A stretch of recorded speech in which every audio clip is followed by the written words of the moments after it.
Bismillahirrahmanirrahim. Assalamu alaikum students. In the last lecture we were discussing about prefixes and their use.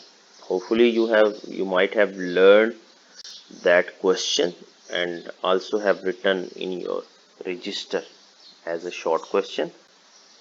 Now today we are going to discuss about scientific notation. Scientific notation जो है ये एक method है जिसमें हम बहुत बड़ी या बहुत छोटी वैल्यू को इस तरह से एक्सप्रेस करते हैं कि उसके साथ 10 की कोई पावर आ जाती है। जैसे कि हम पीछे प्रीफिक्सेस में भी 10 की पावर बना रहे थे और उसका साथ जो है वो सिंबल लगा रहे थे। 10 की पावर को हम चेंज कर रहे थे। 10 रेज पर -2 आ जाए तो सेंटी लगाते हैं, 10 रेज पर -3 आ जाए तो मिली लगाते हैं। अब ये जो 10 की पावर है ये कैसे आती है? ये साइंटिफिक नोटेशन की बेस पे आती है। साइंटिफिक नोटेशन में हम नंबर्स को किस तरह से लिखते हैं ये आज हम सीखेंगे। और इसकी ज़रूरत हमें क्यों पड़ती है? बहुत बड़ी बड़ी या छोटी क्वांटिटीज़ को सिंप्लीफाई करके लिखने के लिए।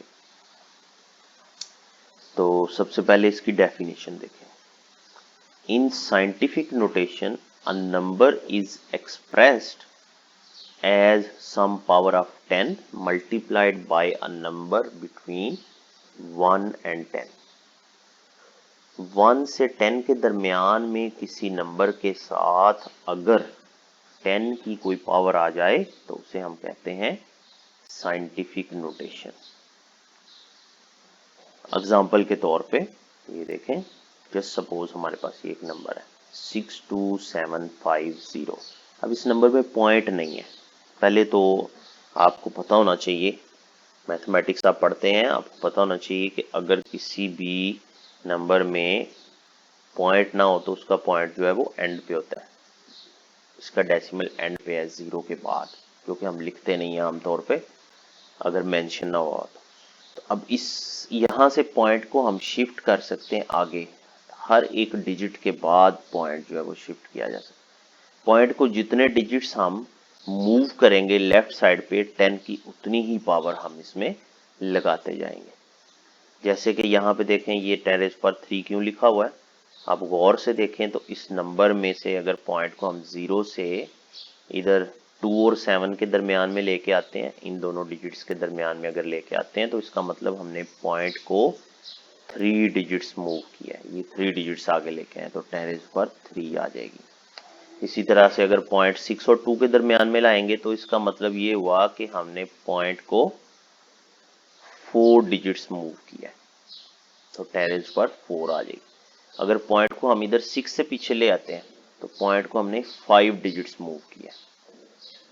तो जितने डिजिट्स पॉइंट को मूव करेंगे उतनी साथ 10 की पावर आ जाती है। अब इनमें से साइंटिफिक नोटेशन कौन सी है? वो ये वाली है जिसमें हम पॉइंट को इस तरह से शिफ्ट करें कि पॉइंट से लेफ्ट साइड पे एक नॉन जीरो डिजिट आए। नॉन जीरो डिजिट सिर्फ एक हो, 1 नॉन जीरो डिजिट। यहाँ पे देखें तो ये 62 है, 2 नॉन जीरो डिजिट्स हैं, तो ये साइंटिफिक नोटेशन नहीं है। 10 की पावर इसमें भी बन रही है, लेकिन हमने 10 की पावर ऐसे बनानी है कि पॉइंट से पहले एक नॉन जीरो डिजिट आए। ये भी साइंटिफिक नोटेशन क्यों नहीं है कि the point there is no non zero digit before point, so this is also not a scientific notation of a number. Scientific notation is this one. तो इसको हम कहते हैं scientific notation. Similarly, if you see this number, अब ये number है 0.00045, तो इसकी साइंटिफिक नोटेशन अगर आपने लिखनी है तो कैसे लिखेंगे? पॉइंट को हमने 4 और 5 के दरमियान में लेके आना है। पॉइंट से पहले एक नॉन जीरो डिजिट रखनी है। अब पॉइंट को हम राइट साइड पे मूव कर रहे हैं, 4 डिजिट्स मूव करेंगे। यहां से यहां तक जब हमने इसको मूव करना है, 4 तक इसे मूव करना है, तो point will be shifted to right side 4 digits. तो 4 डिजिट्स मूव कर रहे हैं तो 10 रेज़ पर -4 लगा देंगे। जब पॉइंट को राइट साइड पे मूव करना है तो पावर नेगेटिव, लेफ्ट साइड पे मूव करना है तो पावर पॉजिटिव आएगी। तो फिर इसकी साइंटिफिक नोटेशन बनेगी 4.5 इंटू 10 रेज़्ड पर -4। इस तरह से हम साइंटिफिक नोटेशन में नंबर्स को लिख सकते हैं। अब इसका यूज क्या है, यूज इसका क्या है, क्यों हम ऐसा करते हैं, that is given in this paragraph. Usefulness इसकी, या सिंपली यूज की हेडिंग आप लिख सकते हैं। A simple but scientific way to write the large or small number to express them in some power of 10। कहता है मून का ये डिस्टेंस है, distance of the moon from the earth can also be written as, इस तरह से भी लिख सकते हैं। This form of expressing a number is called standard और scientific notation. This saves writing down or interpreting large number of zeros। इसका फायदा क्या होता है कि लार्ज नंबर ऑफ जीरोस को लिखने में हमें आसानी आती है, हम उनको लिखने की बजाय 10 की पावर लिख देंगे।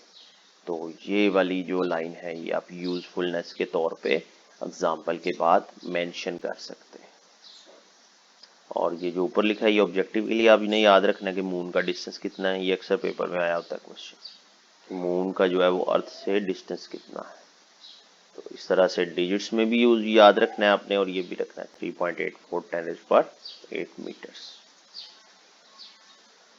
Now there are some questions related to previous 2 topics, ये भी आपने कर लेने हैं। जैसे हमने पीछे क्विज किया है उस तरह से आप इन क्वेश्चंस को भी कर लेंगे।